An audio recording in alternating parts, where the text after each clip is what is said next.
past is what brings you your victory. Your past is what brings you your victory. Many times when we look at what we're going through, when we're facing stuff, we say, oh man, I can't make it. I can't do this. And the enemy will make it because of your past that you can't make it. And I want to show you today that because of your past, you can get the victory now.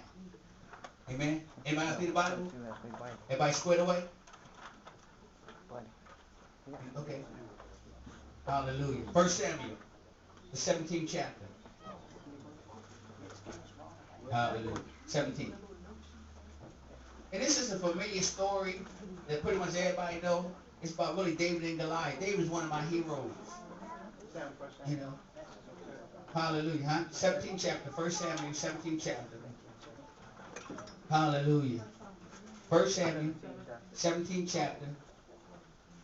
And I'm deciding what verse we're going to start at. Let's start at verse 17. 1 Samuel, 17th chapter. The 17th chapter. And let's start at verse 20. You good? Okay. You good? You good? 1 Samuel, 17th chapter, verse 20. Amen? And so everybody know this, right? Everybody know this. Y'all ready? Hallelujah. Everybody know the story of David and Goliath, right? I mean, everybody know the story. Everybody know that, David took him out and stuff like that. So I want to bring a different twist to it, like we always do. Same thing, though. I want to challenge you that your past have already prepared you for your victory. So if we had a title, it would be Your Past Gets You Your Victory. Your past gets you your victory. So many times when we deal with issues in our life, and just put your finger there on 1 Samuel, we forget what we've been through. We forget what we've already came out of last week. We forget what we've already came out of last month. And so when we're facing something that looks just like that, we panic.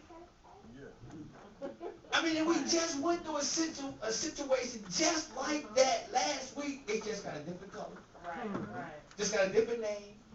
And just at a different time. And we panic. But if we was to really grab it for what it is to say, I've been there already. God bless you. I've been there already. I know this when I see this. So if we look at what we've been through yesterday. So what you say, man? What you say? Huh? I just want to know, help us with, oh, okay. Just want to make sure, we have to understand that our past is nothing but ammunition and for us to shoot the enemy down for our future. How many of you have ever been broke before? How about right now? So if you've been broke before and lack of resources, right? And lack of resources come your way now, right? You should know how to handle lack of resources because you've been there before. I mean, it's no different. It's a different day, different time, but guess what? Lack of resources is lack of resources. Right. I don't care what day it is, it's the same thing. So when you just go back in your mind and say, you know what, I had low funds last week. How did I make it through? Or maybe I didn't go out to eat because I didn't want to use the money, foolishly, and I just went and got some peanut butter and jelly and got some Spam or something like that to make it stretch versus going to Chili's. So lack of funds, because I've been there already, to cause me to look at what I did to overcome it before and use the wisdom that I got from what I went through before versus doing something stupid again. Last time you had lack of funds, you went to eat at Chili's, IHOP, and everywhere else, Bennigan's. And then in 3 days, all your money gone. And then you say, I don't have no money, versus going, you do have money. You just got to use it a little bit smarter. So wisdom because of your past. If you challenge your own brain to look at what you've been through before, when you face that same situation this time, the way you came out of before, it's going to be the same way you come out of it now. Right. That's it. But what happens is that we panic. So we like, oh my God, oh, I don't believe it. Why me? What? I didn't do this, God. And God says, shut up. Shut up. Why are you tripping? Right. You know I told you not to go over there and buy them shoes. That's right, that's right. Even though they was on 50% off because they marked it up 50%, so you still paid regular price, but they told you 50% off. Mm-hmm. You bought them anyway because you had to impress. Mm-hmm. So you're right back in the same situation. Right. So here we go. 1 Samuel, the 17th chapter, the 20th verse. And I'm going to skip and read and skip. But we're just going to read one and start out. Is that okay? Amen. Verse 20 says this. So David rose early in the morning, left the sheep with a keeper, and took the things and went as Jesse had commanded him. And he came to the camp as the armies was going out to fight and shouting for the battle. So David is going up to the battle, right? Mm-hmm. Since we all know the story, I'm going to skip in and out. David was going up there because his pop told him, yo, man, go take your brother some chicken and some collard greens and some, corn on the cob, and all y'all getting hungry saying, well, you shut up, Pastor, so we can get out here and go eat now. But anyway, his pop told him, go take and check on your brothers and take some food. So he doing what he got to do. He rolling up there, and when he get there, he hear the giant, the fowl in the army of the Lord, talking all kind of noise, and the whole army was punks. The Bible says is that when they heard him, they ran. So it's kind of like me saying to all of y'all right now, me and my little old puny self, say, yo, any of y'all step up. And all of y'all run. Oh, David's back, he's scared. It's just like me saying, I dare any of y'all come out here and mess with me. Can any of y'all beat me? And Steve stood up and said, yeah, I got you. And you know what I'm saying? And you know what I'm saying? And so it's kind of like what happened is that you got one man, although he was big, he made a whole army scared.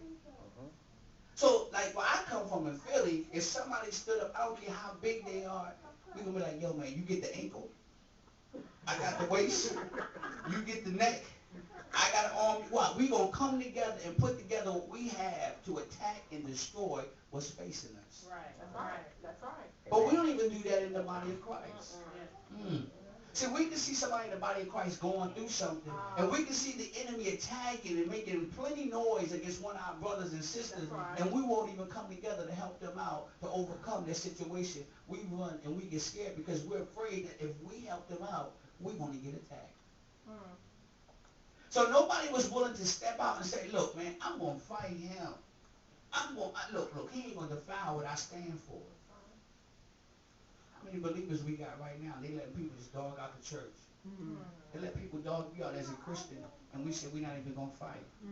That's what the army was doing right there. The God that was so great that brought them out of Egypt, the God that done everything for them, they was letting one person say, send me somebody to stand up against what I stand for. And if he wins, I'll serve them. And if I win, you serve me. Nobody was willing to step up to be the leader. Because guess what? The whole Israel was on David's shoulder. Nothing but a kid. Nothing but a kid. Nothing but a kid. Nothing but a kid that had enough guts to say, you know what? I'll be the leader. I'll fight this battle. What you want to do, Goliath? This is on. Let's do this thing. The parents that should have taught them kids how to fight, which they probably did, were scared. The leaders, the natural leaders were scared. And they were running. It took a kid to stand up and make a difference. Just as it was back then, it's going to take y'all to make a difference now. Amen. To turn it around. To see the situation and say, you know what, I'm going to make a difference myself in my high school, my middle school. I'm not going to compromise. I'm going to do what I'm called to do because I can win this battle. That's right. Amen. When the enemy is telling your friends to do drugs and to get high, to sneak out of school and to cut, and call up a girlfriend, when mom go to work late at night, hey, got the house for a hot minute coming. Can you get your popcorn? Oh, I'm going to steal it. I'm coming. Gotta do the right thing. That's right. You got to stand up and say, no, I ain't going nowhere. So early in the morning, David got up and he was doing what his dad was doing. So you got to realize this. Point number one is that when you face your battles, most of the time it's going to be early in the morning. As soon as you wake up, the enemy's coming to snatch your day. Amen. Yep. First thing in the morning, you know how can you be mad at 6:31 and you got up at 6:29? But it's only 6:31 and you already mad. Your whole day is all blown up. And you like, man, it's only 6:31. And you got up 2 minutes ago. Because why? Because early in the morning, the enemy is coming to snatch your day. Yep. So point number one is that you got to prepare, as we talked about the other day, you got to prepare your mind for action early in the morning. You know, all of us been there when we jump in our cars, we get ready, we just run to work, and we don't take no time to say, thank you, God, and we get there, all break out. And you're like, if I only took a minute just to take time out to pray. Just 1 minute early in the morning, say, God, I thank you for this day, God, my footsteps, peace, I'm out of here. You just pray. And guess what? You got the guidance of God with you. But what we do, we get so busy, oh man, if you like me, I like to wake up late. And I got to systematically time out my brain. It's going to take me 3 minutes to shower, 2 minutes to brush my teeth, 1 minute to iron, whatever it is. I got to systematically already program in my brain so when the clock go off at 6:30, I'm like, I got 5 more minutes. See, I rationalize everybody else's time according to what I want. Amen. So the person that's in front of me don't care about my rationalize my time and what it's going to take me to get to work. They on their own schedule. So when they don't move according to my schedule, now we got a problem. You know, something like that, because I'm upset because you messing with my time that I rationalize in my own brain on how it's supposed to happen, and it don't happen that way. You be like, what's wrong with the restaurant driving slow today? No, you're not driving slow. They driving like they drove on Monday, Tuesday, Wednesday, Thursday. Remember that song? Monday, Sunday, Monday? Yeah. Sunday, Monday, Tuesday, Wednesday, Thursday. Anyway, yeah, you know, some of y'all too young for that, right? But anyway, so the thing is that I rationalize in my brain how it's supposed to be. But no one else is in my brain. Right. So that means they don't line up with my thinking. Right. So when you rationalize things in your brain, no one else is in your brain. So it may not line up with your thinking, so don't be upset. Just get up early in the morning and prepare your mind for action. So he gets up early in the morning, and he's doing what he's called to do. He left his supplies with the supply keeper. In other words, he left the sheep with the sheep keeper. How many of you get up and you leave your stuff with someone responsible? Or you just leave your stuff, not worrying about who got it? I know parents. I've seen parents, especially when I go up in Philadelphia. Kids will run down the street with Pampers, no Pampers, this and that, stuff like that. You're like, man, if I could kick that parent in the head, I would. Why? Because they was leaving their children to no care at all. Here, David left his responsibilities in someone else's care that had responsibility. I'm going to tie this in all together, so y'all hold on, okay? So, verse number 23 says this. Then as he talked with them, there was a champion, a Philistine of Gad, Goliath by name, coming up from the armies of the Philistines, and he spoke according to the same words, so David heard him. Every day he was challenging them, yo, send me somebody, go, what y'all gonna do? Hey, you look big enough, hey man, you can handle me a little bit. I know you get on out, man, come on, man, let's go. That's what I thought, you better sit down and don't say nothing to me. That's what he was saying in reality. Will you send me somebody that will fight for right? So David heard it. And David said, what? I'm going to get him by beating him? He's like, yo, Dave. Yo, man, you go and you take this giant out. Yo, man. You're going to be blessed for the rest of your life. Man, the king is going to make you tax exempt. You don't have to be no 501c3. He going to hook you up with, you know Susie, right? That fine one in the house that you can check out.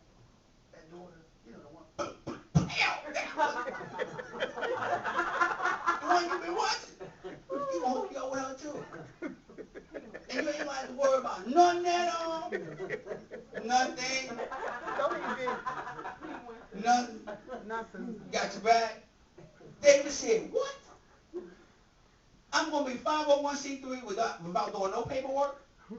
I don't have to pay IRS, no nothing. I get the best and I get that fine girl that I've been watching. Sorry, ladies. You get the fine guy. Same thing. So what I'm trying to get to you today is that David heard him rebuking God's army, defiling God's army with words.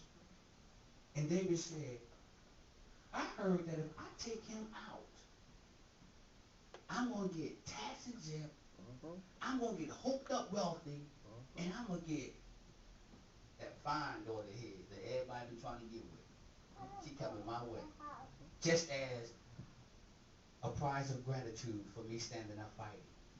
Okay. So let's bring it to today's terminology. David heard the enemy speaking against what was righteous. Everybody else was afraid. David said, no, this looks familiar to me. Okay. I'll fight this. Okay. See, the enemy is speaking some stuff to some of y'all every morning. He's saying, stand up. I dare you to walk in your purpose. I dare you to be somebody else. I dare you to be what God has created you to be. And many of you are running away. Amen. Amen. But some of you are at the point where you heard the enemy and you heard God says, no weapons formed against you shall prosper. All things are possible for those who believe. I'm more than a conqueror. Greater is he that is in me than he's in the world. See, some of you heard that, and so when the enemy said you can't, you start saying, no weapon formed against me shall prosper. What? What job? What career? What sickness? What finance problem? What? You coming up against me? You telling me what I can't have? You mean, God, you telling me if I believe in faith that no weapon formed against me shall prosper, that if I believe in my heart and confess with my mouth, guess what? Resources are mine. Amen. Talk to him. So I'm hearing the enemy in my face telling me what I can't have, but I'm hearing God tell me what he's already done. Yep. Oh man, which one are you going to believe? Yep. So here it is. This is where your past helps your victory. So guess what? Everybody talking early in the morning. He goes to bring his brother the chickens, the collard greens, and everything, and they be like, "What you doing here?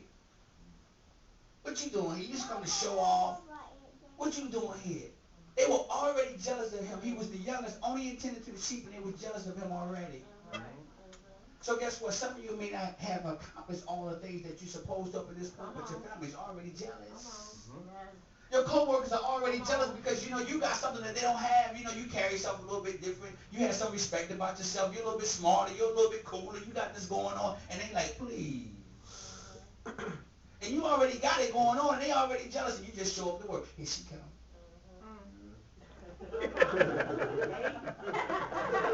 Look at him.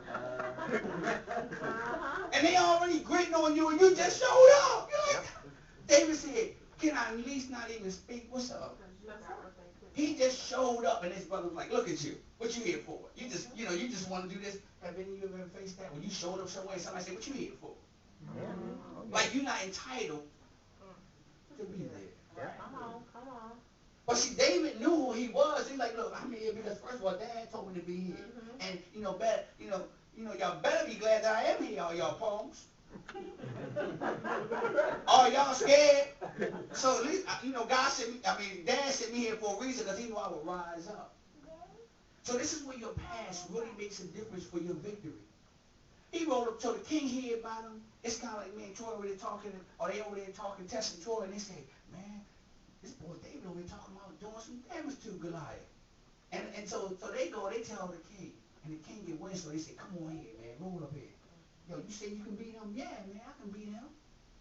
See, what it was is that the king was looking at his size and his stature and what he thought was inexperienced. That's right. David was looking at his past and said, oh, wait a minute, let me holler at you for a minute, king. The king said, wait a minute, you can't fight him.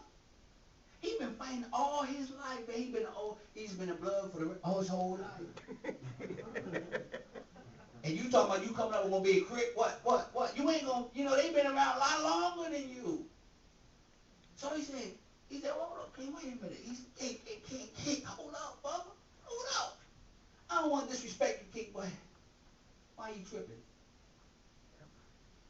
The king was like, but David, you can't win, man. Whole life is on you. Yep. And David knew his past. That's right. Yep. So your situations, guess what? Guess what? See, inside of you is 4 generations with your loins. Yep. So the enemy is trying to stop your generation that's coming behind your great-great-great-grandson. See, if he stops you right now from fulfilling purpose, he shut that down. You don't even see him. You don't even see your great-great-great-grandson that's behind you, your great-great-granddaughter that's behind you, that the enemy's already trying to attack right now before they even manifest themselves. Yep. So guess what? If David had not stood up, guess what would happen to Israel? What would we be at right now? What would be the testimony of the word of God right now? But it took one person to say, hold up, let me holler at you, King. Let me tell you something, man. King's like, what? He said, let me holler at you. Let me just pull you to the side, because I know you're scared. I know you got a saved face. Let me, come on, let's go behind closed doors. See, King, let me tell him like this. When my dad put me in charge of the sheep, when my parents put me in charge of the kids, my little brothers and sisters, when my parents caused me to, watch them because I was working 2 jobs and I couldn't be home enough and I had responsibilities. So I've learned how to housekeep. I've learned house management. When my moms and pop put me in charge of this, I learned how to be responsible because I had to. So David began to run down his resume. Say, a lot of times you think that just because you're a kid you don't have nothing. But if you was to write out everything you did that your moms and pops made you do, oh man, you qualify for more stuff than you realize. That's right. That's right. You got more job skills than you realize, but you looking at our mom tripping, man. I'm doing this, man. I'm grown, man. Come on. God, leave, man. I'm just, mom. Yeah. Stay right there. One more time. You keep going. They fast forward that bad boy. But you're like, man, just get on my nerves. All I want to do, Mom, is just eat up all your food, make you go out there and labor. Make you do everything. I just want to eat it. I just want you to do all the work and I reap all the benefits, Mom. So I'm not expecting to have no responsibility, but you be like, y'all talk to each other. No, we don't talk during the week, man. Like, oh, Pastor, we supposed to be like that. We are. He like, oh, Pastor, move it on, man, move it on. Last week, it's funny, y'all. It's funny. Like last week, we were talking about the car issue, right? And they was talking about the car issue all the way up here. He was like, oh, move. Right. So it's almost like every time he come here, God hit him with something. But that's how God loves you like that. That's right. You know what I'm saying? So here it is. Young people, you're looking at your life and you're thinking that you should have it more easier than you do. That's a lie of the enemy. I know that's right. Come on, repeat that one. Many times, young people, you think that you should have life more easy than it is, but that's a lie of the enemy. Right. The enemy wants you to become lax, lazy-go, and lazy, so you would never fulfill your purpose. That's right. Amen. As a parent, it's our job to push you. Amen. It's our job to cultivate you, to bring out the gifts that's inside of you. Right. It's kind of like, is the office open? Did you lock it up? Can you go get me, real quick? Go get me any one of those awards from the Holy Hip-Hop. Any one of those. It's kind of like this as parents, though. So we have a flip side here. I'm on your side. Are y'all ready for this? He's like, yo! Here it is. So it's our job as parents to cultivate, to help bring them up and stuff like that. And to show them who they are. Oh, give me another one. Yeah, that way. I said any one of them, so any one of them. All right. This is one for recognition of Holy Hip Hop. We got it in 2006. So it's our job. It's beautiful, isn't it? Yes, it It's 3 years old, still beautiful, right? That's what our job is as the parent. That's right. It's to show the beauty of our children. That's right. Cultivate them. Yep. Speak well of them. Yep. Speak well to them. Yep. Why? Because this is something that I'm proud of. That's right. I'm just not going to throw this down and dog this out because it only came from the Texas Holy Hip Hop Achievement Award and I needed it from the Grammys or the That's Oscars. right. There you go. I'm not going to treat it any kind of way. This is something that is contributed to my hard work. So I value this. Our children. It's contributed to our hard work. We have to value them. See, David dealt with low self-esteem as well. as some of my children do. Because when the prophet came to the house, all David was out there doing what he do, attending to the sheep. And so the man of God says, okay, bring him in. All the big brothers was like, I deserve to be the next king. Right? And so what happened is that the prophet said, is there any more sons available? They said, oh yeah, we got David.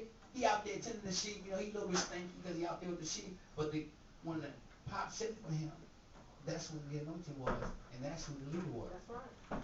Sometimes my children may be rugged around the edges, but they could be a king or queen on the inside. That's right.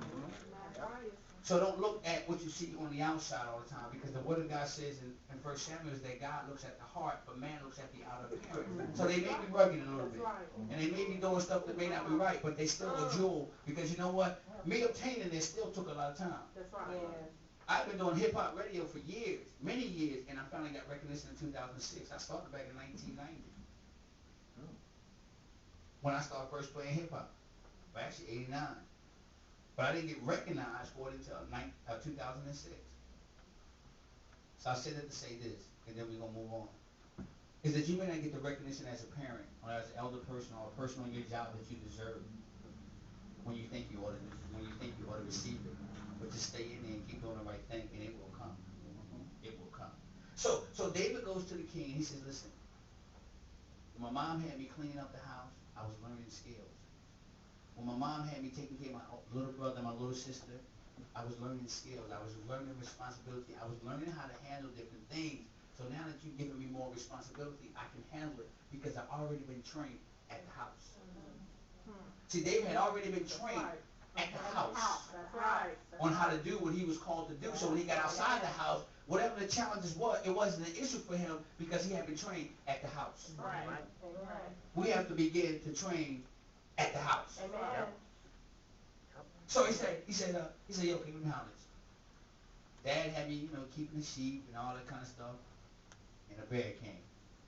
Tried to mess up my responsibility. And I was like, no, that ain't happening. He said, I went and got the bear, opened up the jars, and took the sheep out. Could you imagine you going after a bear? Nope. Opening up the mouth, taking the sheep out? Nope. So that means he was fearless when it came to him upholding his responsibility. Amen. You have to be fearless on your jobs. You have to be fearless in your community. When it comes to you holding up your responsibility, you have to be fearless. And anything that comes to take away your responsibility and your standard, you have to say, I'll go into your mouth and I'll pull you out. When the enemy comes to try to take away your purpose and your identity, you got to say, I'll open up your head and I'll open up your mouth and I'll pull my purpose right back out. Because our purpose is not being lost. It's being taken by people. And by people's words and by people, they grabbing your identity and they grabbing your self-worth, and you letting people grab it. You got to go back and say, what? You got to go get yours. David said, listen, this sheep was under my care, and this bear tried to take something that was rightfully not his. I'm going to get mine. So the thing is that, are you willing to go get what belongs to you? That's right. Some of you have promotions that's due to you. Some of you have money that's due to you. Some of you have different things that's due to you, and what happens is that you're letting the emotions keep you from getting yours. Right. Some of you want to go, I'm just going to pick on the ladies for a hot minute. Some of you ladies just want to go there, you want to get my babies, you want to get mine, you ready to go fight that way. They won't get it. And they're going to say, they're going to watch you come, and Charlie going to pick up the phone, security. Exactly. Let me get this nut out of my office. You got to know what belongs to you. Right. David knew what belonged to him. So when the bear came to get it, he said, oh no, this ain't happening like this. It ain't going down like this. Anybody ever try to take something from you? You say, this ain't happening. Yeah. Why don't you be like that with everything that the enemy is trying to steal from you? This ain't happening. I'm going to fight what belongs to me. But the thing is that many times if we get up early in the morning, we already went down left street. So we don't even realize what belongs to us because we're on the wrong street at the wrong time doing the wrong thing. And so purpose is right there in front of you, but because you're on left street, you missed it. because you woke up late. Get up early. You know, even sometimes I wake up early and I just lay there and meditate on the things of God. Till my appointed time to get up, physically. But I'm up. In my brain, I'm already up. I'm already meditating. I'm already just, oh God, I thank you for today. I thank you for what you're already doing in my life today. I thank you for the people that you're going to bring me across today. I thank you for bringing people into my life. I thank you that you're making me an asset and not a liability. That's right. I pray that almost every day. I don't want to be a liability to nobody, to no thing. That's right. And the thing is that, see the army was a liability to Israel. David was the asset. Amen. See, you got to make it up in your mind that you're going to be the asset and not the liability. So the bear comes and he takes what belongs to David. Always under David's care. David said, this ain't happening like that. He goes and get it. So a lion comes. I think the lion was peeping out the bear and saying, that fool don't know what he's doing. I'm going to let him get killed and then I'm coming right behind him. Because you know the lion, they just wait. They lay in wait. And the lion do stuff like this. They roar. They like, whoa. So the whole forest can feel them. So that way what happens, because the lion said, whoa, and he did a circle, and it's going around. The person that the enemy is trying to attack don't know where he's coming from. Oh, that's good. Okay. But we know where he's coming from. I don't care how much the devil say, whoa. I don't care which way you coming. It ain't working.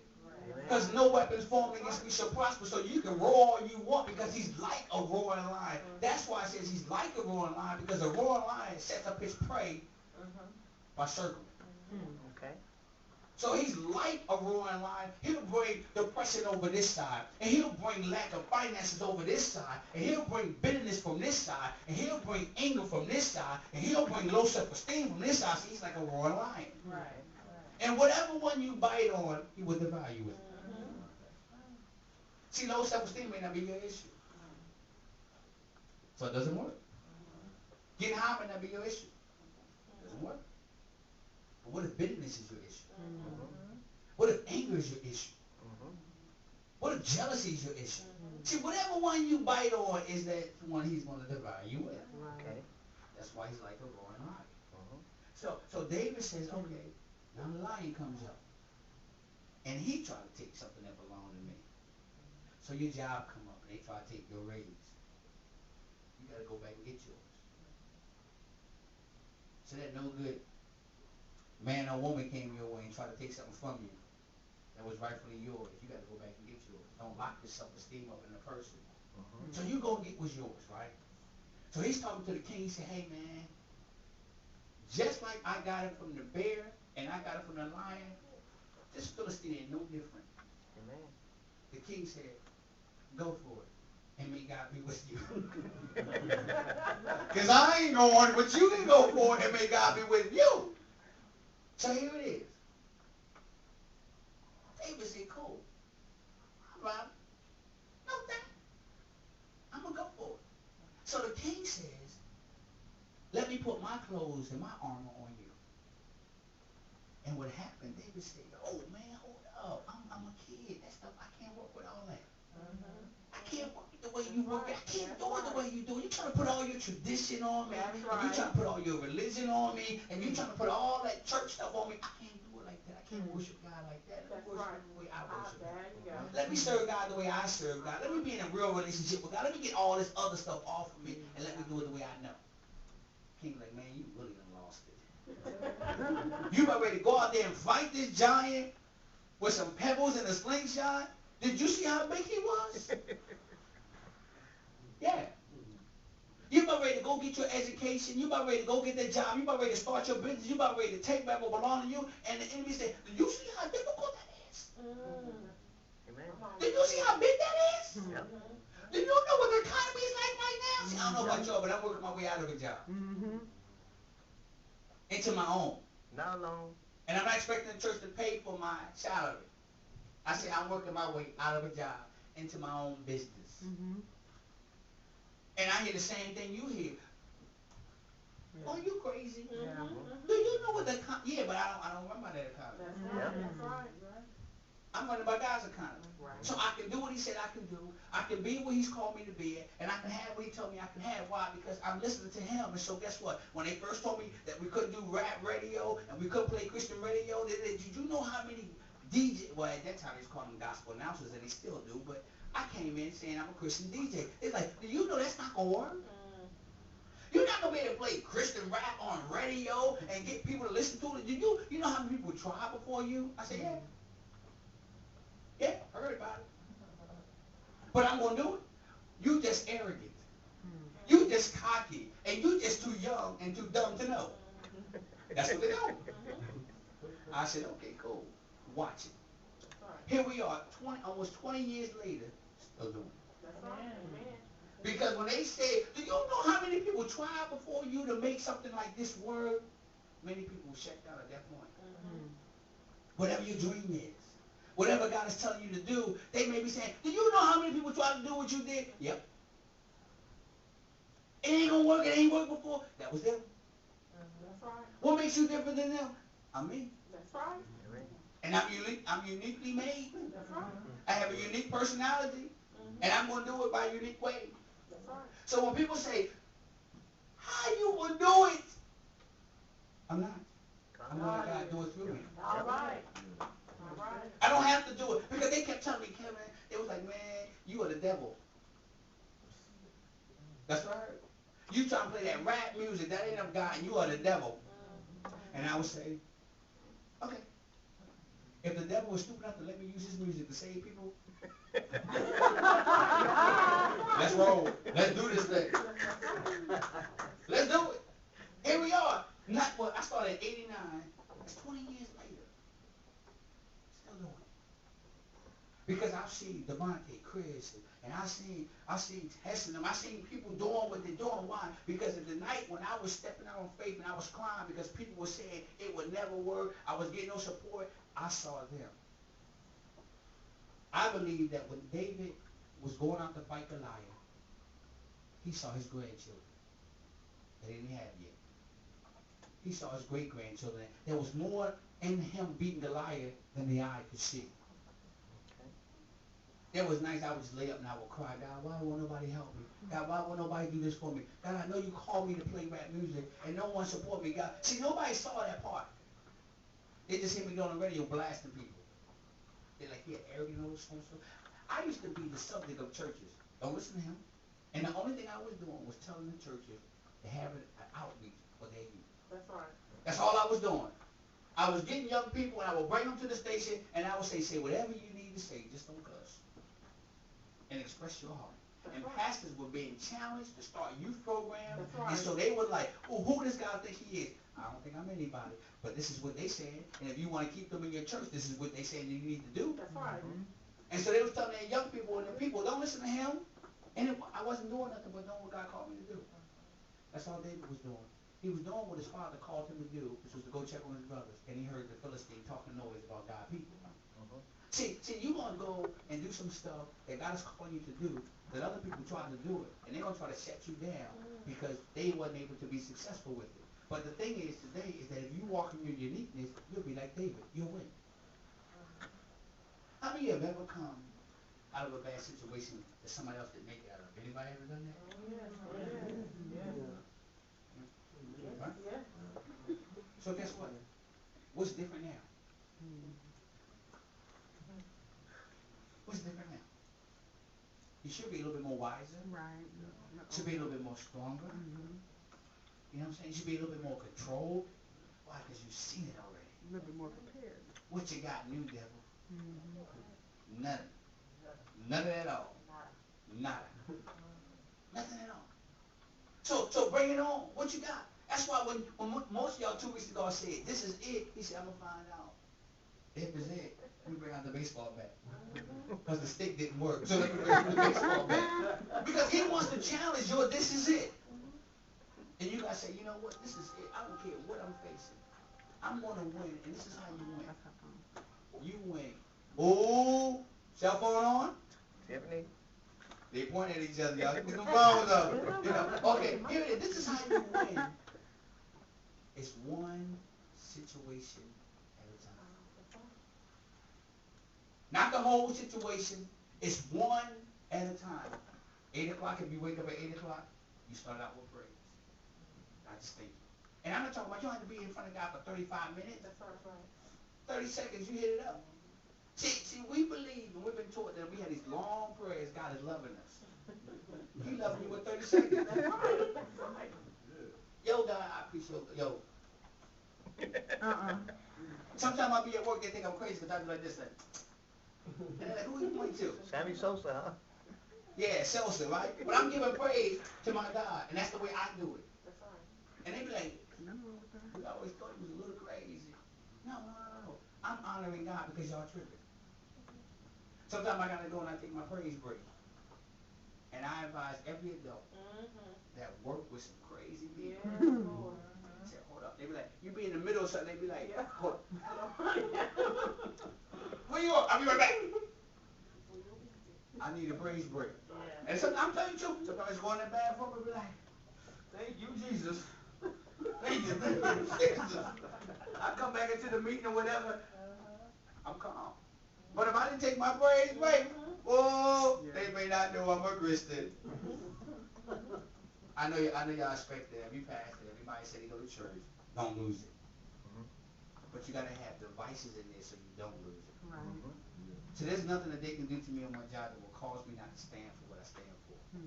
So if we can be in the middle of a very important meeting and I don't like the way it's going, hold up, be right back.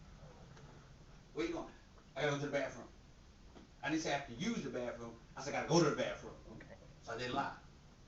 Because if I don't go to this bathroom right now, we're gonna have a problem. So to keep my insanity, I need to just take a minute. Hold up, what's that? You come back, you compose, you're ready to do what you gotta do. So guess what? You just won a victory. That's right. And it's easy to win that victory when you do it that way. But guess what happens? If you go off, I told you don't talk to me that way. Look, last week you did it. The week before that you did it. I'm fed up. Let's do this. No, he didn't. Let's do this thing. You know what I'm saying? Why? Because you talk too much versus taking your praise break. Trust me. Please, if you don't have it, incorporate your praise break. It will save you. It would also keep you blessed. Amen. Humble. I get certain blessings only because they don't see me go off. That's not saying I don't want to go off. But because they don't see me go off, they always think I'm calm and composed. So I get blessed for that. Because they know they can always come and talk to me. Sometimes they come and talk to me, I'm like, please get away from me. In my head. But I know my assignment. Bless you. We are wherever we at to be a blessing to people. Not to be the distraction and the deterrent from Christ. So here it is. So David, and I'm wrapping it up. Here it is. So David goes and he hollered at the king and he tells him his resume. That he took care of the sheep. When the bear came, when the lion came, he handled his business. So the lion and the bear represents challenges that you face every day in your life. What's coming to take away what belongs to you that's been in your in your care? When you begin to go back and get what rightfully belongs to you, that's what happens. People see it. Now, here's the bad side to this. As you get blessed, man of God, they were like, who you think you is? I'm just like you, man. I'm working. I'm doing what I'm called to do. Don't be mad at me because I'm willing to go get mine. Don't hate me. Don't hate me. If you need, I can show you how to do what I'm doing. That's right. Here it is. There's a bear. Walk up to him.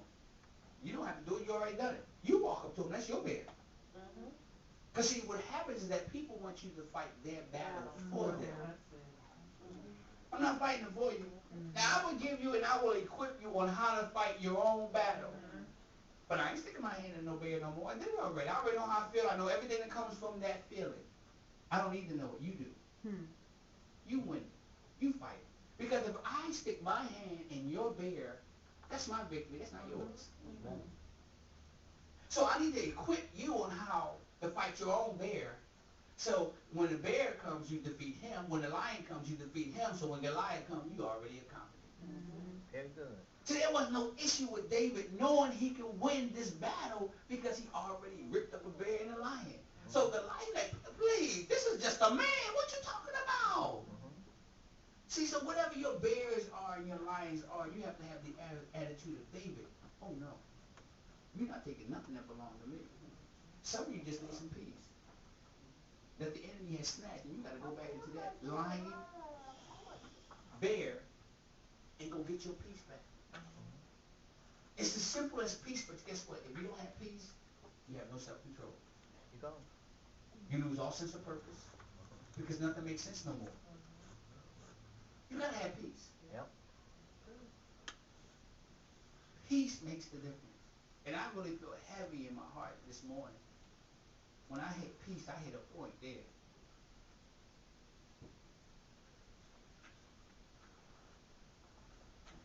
And some of y'all just saying, all I want is peace. All I want is peace. See, the thing is that with God want to give you peace because he's the Prince of Peace. So some of you have been faking it. You put on a pretty smile and, you get dressed, we do, but we had no peace. And so today we want to come against that. Today, if you want peace, you won't leave out of here with some peace. But you got to do what David did. He confronted what was keeping him from his peace. Today we're gonna front that. And we're gonna get you your peace back. Amen.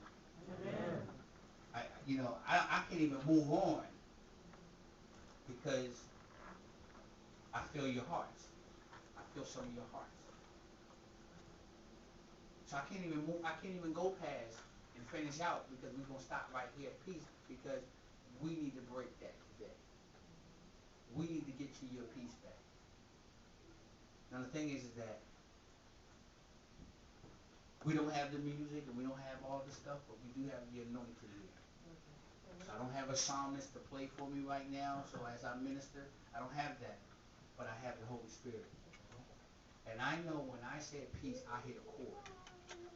And I know that there are people in this place, right here, right now. You say this is it, but you're still wondering about what I'm going to do tomorrow. The enemy's coming to get your peace. We want to give it back to you. We want to give you peace. Some of you is like, man, how do he know I don't have peace? I look good, don't I? I feel good. All that stuff. That's the outside appearance that God doesn't care about. That's why he goes straight to your heart. Because that's what matters to God. It's your heart. So I want to challenge you today.